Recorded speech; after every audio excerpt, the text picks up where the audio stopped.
So, there is a longer story that goes up. I don't think you've got time for that. Yes, sir. Go. What do you think about finest London bankers? Finest London bankers? Is it? Yes, I know you. I know. I'm familiar with rhyming slang, but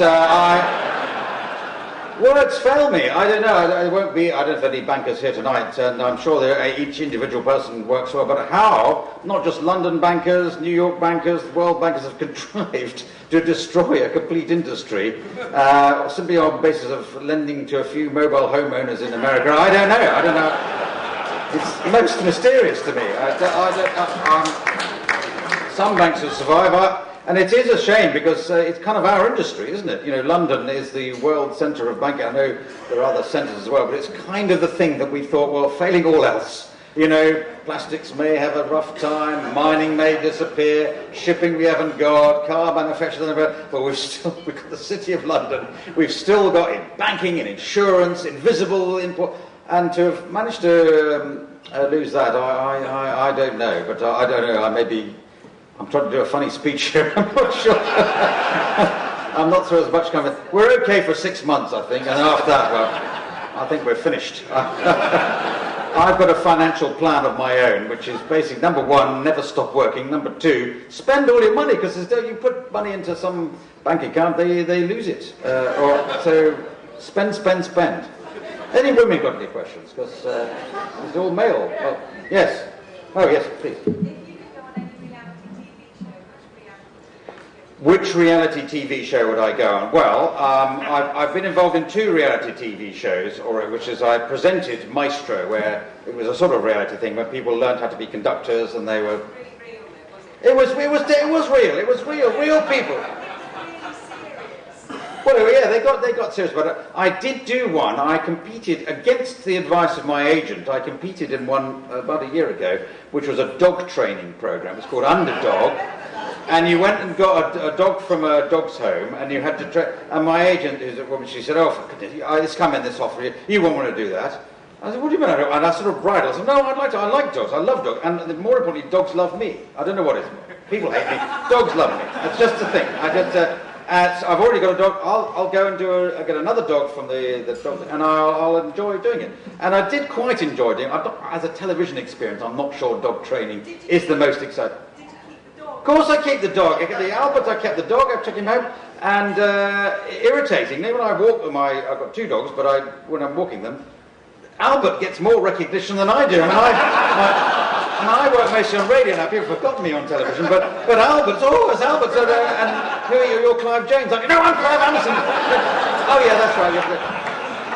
But I did quite well. We survived several weeks of that. I was offered to, and I slightly annoyed myself because I was offered, that one in the jungle. I'm a celebrity, get me out of it, which I don't think I would ever want to do. But I think the title of the program is very good. But as with everybody, I was offered to do that.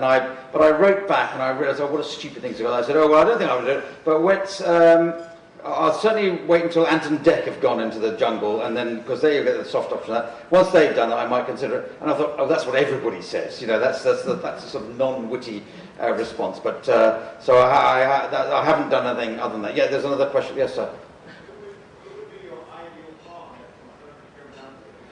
Well, on the dog program, one of the dog trainers.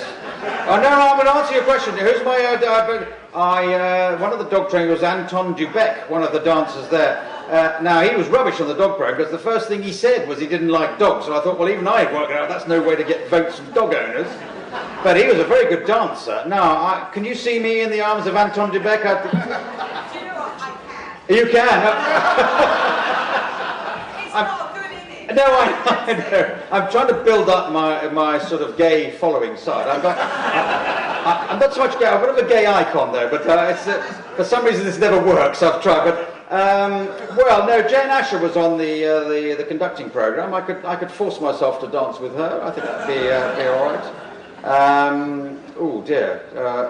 Because I'm not that fussy. I'll dance with anybody. But you get a dancer rather than a sort of famous person, don't you? So I'll tell you, Darcy Bustle. How about that? She looks a rather good dancer, but I'd have to lift her up, and we'd have to do ballet. What a strange question. Who'd be your friend? Yes, madam. Yes. Who would play me? Well, I think Leonardo DiCaprio would be a rather... I know what you're thinking. You're thinking he's American, and... but he could do it. I think he can do it. That old Yul Brynner. Now look, what's... Anyway, the great thing about doing questions and answers, you get a rough idea of how, when your welcome has been overstayed. Because the questions stop, and everyone says, "God, I'm sure there was going to be music and dancing and stuff like that." So, is there any more questions? Wait, do one more question. Oh yes, make it a good one. No pressure, but this is like the end question, so this has got to be good. Which job would you prefer? Which job did you prefer, barrister or after speaker? Ooh, afternoon speaker or barrister? Well, I enjoyed being a barrister. That's I didn't stop being a barrister because I didn't enjoy it. It was great fun. You concentrate while you're in court. I think it's been a bit in between. I mean, afternoon speaking, I obviously regard it as an important and a very work-orientated part of my life, obviously. But I like to think that I have sort of radio and TV and things to do in between times. But it would be disrespectful of me to say to you now that this isn't the most fulfilling and wonderful part of my entire life. But if you happen to be a judge or a member of a jury or, please God, a defendant in the dock, no, please forbid. That would be fantastic. So, I think I've, on my normal judging process, I think I've come to the end of my time here. Should I tell a joke? Should I tell a long joke just to end with? Would that be an appropriate way? I'm trying to gauge how rude an audience you are. I don't know. No, not that very. No, you know what I mean. But since we have dogs, I'll pick up on that theme there. I like people don't tell these jokes so much anymore, but I like it when there's sort of dogs and animals and things talking in jokes. So you've got 3 dogs at the vet, and I'll make it about Albert. Beggy's is like a terrier kind of dog, and he's there, and the other 2 said, "Well, what are you in the vet for?" And he said, "Well, I'm a well-behaved dog normally, but that kid next door kept bouncing the ball against the fence, and I just lost it after. I've had years of that, and I managed to leap over the fence, and I bit him, and I savaged him, so what you here for? Yeah, to be put down, yeah, that's right, yeah.